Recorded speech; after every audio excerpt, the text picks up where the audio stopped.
Okay, so hi, welcome to your online lecture series. So the course that we're gonna talk about is all about Technical English 1 or Investigative Report Writing with a presentation. So this is under the Criminology program. Okay, so this is specifically made for them. Okay, this is writing the report. So I'm Sir Vince, your instructor, a licensed criminologist. And yes, again and again, I want you to be reminded that this is part 2. If you haven't watched part 1, panoorin nyo muna yung part 1 before you watch this. Okay? So, baka nakapag-diretso na kayo dito. And again, gusto ko pa rin napaalala sa inyo that you need to review your basic English grammar. Okay? Okay. Yan. So, this is the writing the report. Last series natin or episode, we talked about yung sentence construction and yung ating techniques in opening ng sentences.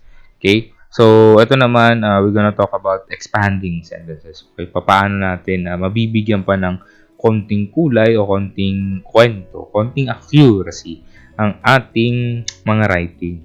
Okay? On how to expand properly. Yan. Okay, so first tip, prepositional phrase, relative clauses, and participial phrase. Okay, yung participial phrase natin, makikita na natin siya nung una pa natin na pag-usapan. It might be ating present, okay, present, past, and perfect, yung ating perfect tenses. Okay, so dito is ang ginamit is present. Okay, sa prepositional phrase, relative clause, and participial phrase, okay, sige, papadaliin na lang natin siya. Okay? Dito, ang una natin pwedeng gawin is we could first use a prepositions. So, ang ating prepositions, by definition, alam naman natin ang preposition, it gives position or relationship. Okay? Para mabigyan linaw kung ano yung pinag-uusapan natin dito. That's preposition in essence. Okay? Hindi nagbibigay ng relasyon. Katulad dito sa example natin. Okay? The cadet with a long firearm marched towards the dormitory. Okay? Ang pinaka-preposition natin dito, it is yung with. Okay? Yung with. Okay? Kailangan nakano pala siya dyan. Naka-bold. So, that's the preposition. E nabibigyan kasi ng relationship yung cadet, then yung long firearm. Okay? Pinagduktong silang dalawa with the preposition or relationship ni with. No? Diba? Sana all in a relationship. Diba? Yan. Pagka ganyan, hindi na kayo ng label kasi. Don't settle for less. Diba? Maglagay ng label kung kinakailangan. Okay, huwag matakot sa commitment. Next will be relative clauses. Ano ba naman tong relative clauses naman? Okay, ang relative clauses natin, ito yung mga pronouns na ginagamit natin na who. Okay? Pwede rin naman when. Yan. May mga ginagamit tayo dyan kadalasan, mga relative clause.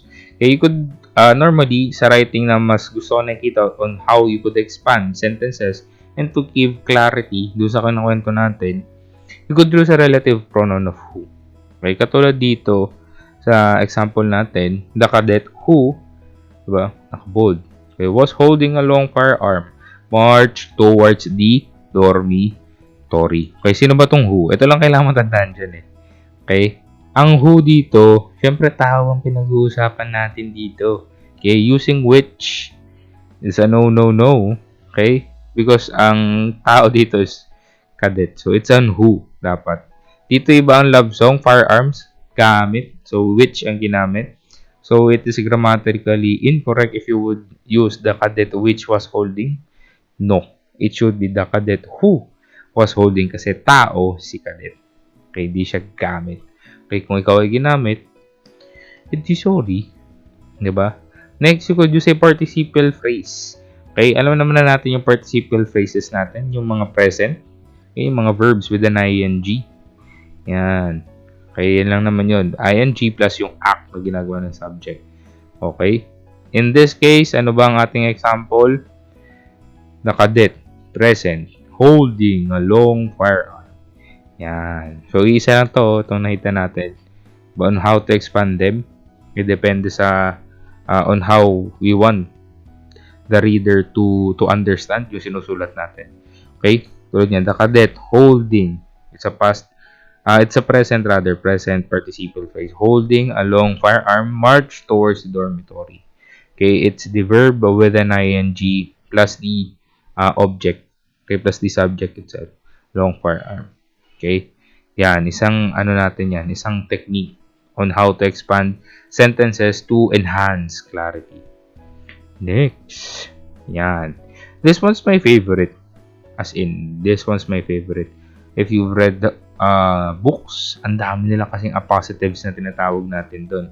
Okay, ang appositives natin, ang pinakamadali kasing mag-gets itong appositive natin, it's like you're doing a side-by-side relationship with the subject. Okay? Katulad nagra-write ka.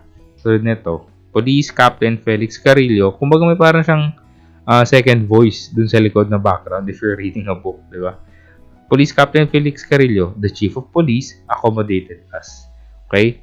Itong ating appositive na to, itong the Chief of Police, ito yan siya. Ito yung subject natin. The underlined phrase is the appositive itself. I want you like to imagine a side-by-side relationship with the subject lang palagi if you want to put appositives on your sentences. Okay? Sa akin kasi, I am leaned when it comes to writing or expanding sentences with appositives. Minsan, overuse ko siya. Yun lang talaga naging problem. Kumbaga, naging habit ko kasi on using appositives. So, take it easy lang. Baka may matutunan kayo ditong tips and all at lagi nyo siyang gamitin. Okay? So, yan. Yan lang naman yun. Isipin mo lang siya, you're talking about the subject na may second voice. Parang gano'n lang siya, yung appositives natin. Like this one. Maria Aragones, the victim's mother, pleaded for his son's safety. So, who's the victim's mother? It's Maria Aragones. Okay? Gusto lang natin bigyan linaw kung sino ba talaga yung subject na pinag-uusapan natin. Those are appositives. That's one of the tips on how you could expand sentences. Okay? Okay. Next is participial phrase. Alam na naman na natin ng participial phrase. We could use the present or the past participial phrase. Okay? Simulan natin sa past participial phrase. Okay? It's a verb with ed, t, yung mga ganyan. Okay? Then, ito, by is a preposition. The rating team would be the subject or the object na pinag-uusapan natin. Okay? These are unlicensed firearms seized by the rating team. Yan, that's a past participial phrase. Katulad ng mga natutunan natin dun sa opening, ganun din lang siya ina-apply dito eh. Sa participial phrases natin, it's verb plus ed plus the object. Okay? Or the subject or the preposition. Pwede kang malagay dito. May mga prepositions naman talaga ito. In, by. Okay? Mas nabibigyan linaw kasi. Okay? So, yan. That's the past participial phrase seized by the rating team. Paano naman kung present participial phrase, sir, ang gusto kong gamitin on my writing? Okay? In would be the preposition. Lying would be your present. Verb plus ing. A pool of blood would be your object or your subject. Okay? The investigator saw the victim lying in a pool of blood. Okay? Ito kasi mga participial phrases natin, nabibigyan natin siya ng immersive display. Okay? Gusto nating ipasok yung reader doon sa sinusulat natin. Okay? And then in writing, we want us to show, not to tell stories. Okay? We want to show them what's happening, what's the case all about. Okay? Anong nangyayari? Okay? That's on how you could expand sentences. Next, ayan na naman si infinitives. Okay? Ang infinitives natin, ito yung mga 2 plus verb. Okay? Yan. So, ang ating infinitive, ayun naman natin siya. It is a word group that can be used as an adjective or an adverb. Okay? It's 2 plus verb. Ano ba yung mga examples ng infinitives natin? Mga to send, to ride, to live, mga ganyan. 2 plus verb. Yan. In our example, makikita nyo dito as an adjective. Okay? As an adjective, ito yung pinaka-noun natin, which is the this one, the issue. Itong issue ang pinaka-ano natin, ating noun. Yung pinag-uusapan natin. This is the subject. And to be taken up would be your infinitive phrase. 2 plus verb. Okay? Yan. Yun lang yun. The infinitive phrase to be taken up describes the noun quote-unquote issue. Diba? Anong kind of issue? Issue to be taken up in the meeting. Okay, yan ang sinasabi dito.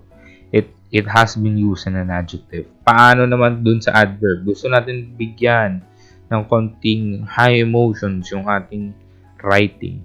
Okay? The ground commander sent the best sniper to neutralize the hostage taker. In this example, ang phrase na to neutralize the hostage taker is taken and used as an adverb, okay, describing the verb sent. Okay? Pinadala sila to neutralize the hostage taker. Okay, binigyan siya ng konting linaw, konting emotion pa. Okay? It shows the purpose of the action kung bakit nga ba pinadala itong mga best sniper natin. It is to what? To neutralize the hostage taker. Okay, medyo magulong English grammar, but then again, kapit lang kapatid at maiintindihan mo rin to lahat. Okay? So, that's the expanding sentence. Okay? Bigyan natin ng konting summary. Gusto kasi natin na-expand yung sentences natin to show a clarity and accuracy in information. Ganun din sa opening natin. Gusto natin siya malagay is for us to put life dun sa narratives or dun sa facts of the case. First, pwede kang gumamit ng prepositional phrase, katulad ng sabi ko sa inyo. And ano pa ba yung pwede natin gamitin? Relative clauses, participial phrases. Okay, it helps us a lot on describing what the subject is doing. Okay, we could put clarity or accuracy with the use of a positive. Pwede mo siyang isipin as an second voice on your head. Okay, and syempre it is expected pa rin na it is related to the noun. Okay, think of it that you're doing a side-by-side relationship doon sa subject.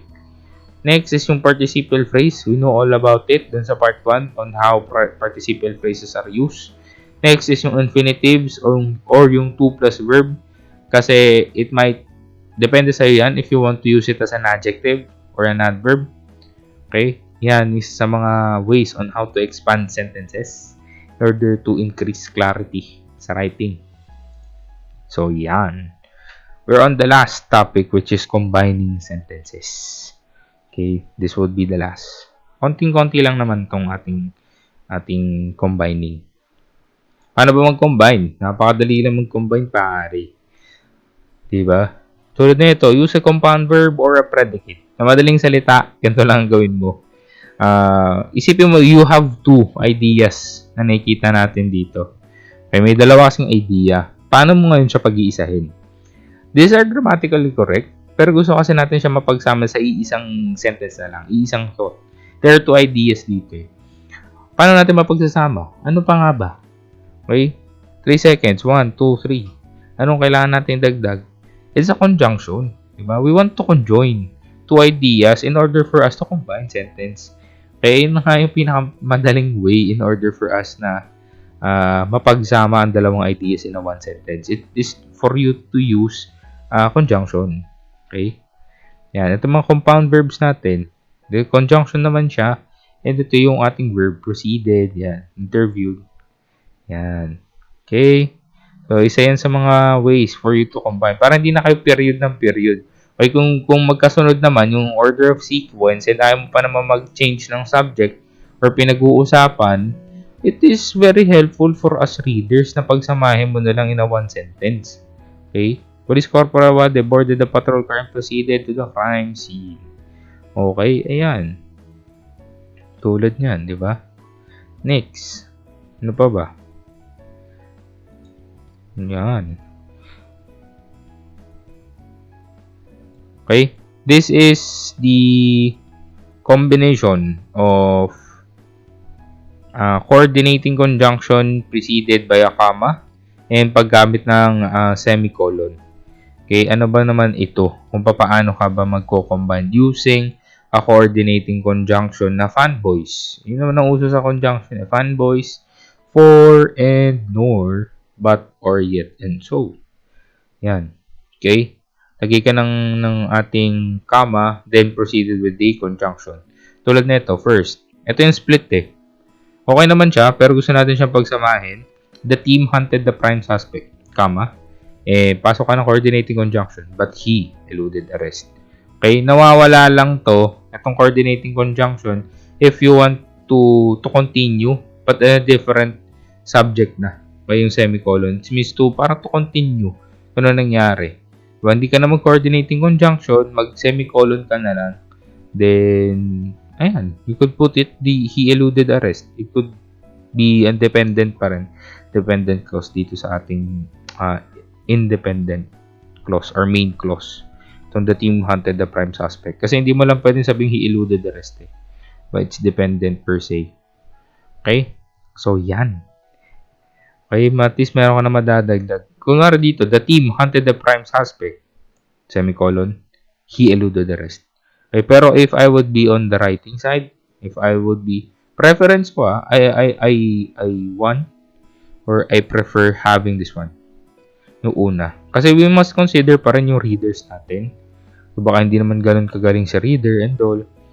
Mas basic siyang basahin. It's easy to read if you would do the first one. But then again, pwede mo naman sila mix and match. You know, pagka medyo nasanay ka na in writing, I myself, I write minsan sa ganito, pero isa sa pinaka-importante is who your audience are. Sino bang babasa? Okay? Yun lang naman. Next. Yan. Changing one of them into a descriptive phrase, participial phrase.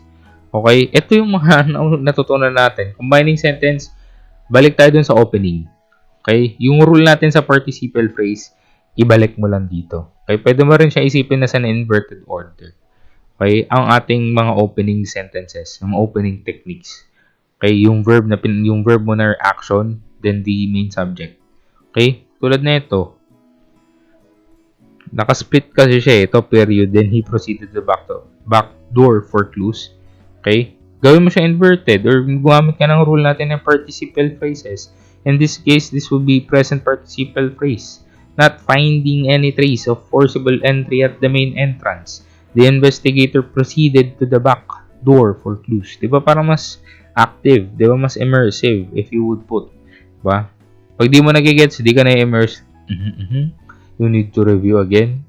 And you must read more books in order for your minds to unlock yung mga magagandang bagay sa pagbabasa. Okay? Next is yan, okay. Changing one of them into a subordinate clause to create a complex sentence. Okay? Paano ba yan? So, ito typically kasi ito nakikita ninyo dito, examples and all. Normally, it is pwede siyang simulan with a conjunction eh. Diba? Yung mga gantong sentences, mga conjunction na pwede natin siya ilagay or pwede rin yung mga relative pronouns, mga ganyan. Okay? Mga relative na ano natin. Pwede mo siya ilagay dyan. If you want to combine sentences, you must then think of it na laging naka-invert para at least mas active. Okay? Dito, sa combined. Diba? She became hysterical kasi natapos na dito sa pinagbukod. Gusto natin siyang gawing iisa. Diba? In a shortest route or shortest thing na pwede nating ma-deliver a message. Ito yun. When Mrs. Elsie Gao learned about the tragedy that befell her son, she became hysterical. Okay? Review the notes in complex sentences. Alam na naman natin yan. Okay? Yung mga paggamit ng who, yung when, yung where. Okay? Yung mga ganyan. Pwede rin mag-conjunction ka dito eh. Sa pag-combine natin ng sentences. Okay? So, yan lang naman ang ating combining sentences. Okay? Sige, mag-chapter summary tayo dito sa combining sentence. Ngayon, gusto natin kasi, ang pinaka-main kasi na combining sentences is paano natin mapapadali yung pag-deliver ng message. Okay? Kadalasan, if you have two ideas, gusto mo gawin in one sentence, ito yung tips na pwede mong gawin. First technique is, pwede mo siyang gawin compound verb. Okay, ang compound verb natin are pinagsasama ng conjunction. Okay, they are typically enjoined by a conjunction. Okay, second technique, pwede kang gumamit ng comma, conjunction, or mag-semicolon ka. Okay? In order for you to combine. Third technique is descriptive phrases. Okay? Mga descriptive phrases natin are participial phrases na mga adverb plus object. Yung rules natin, yung inverted order, yung mga ganun na datingan, you could also apply it here. in order for you to combine. And the last technique is yung paggamit ng subordinate clause.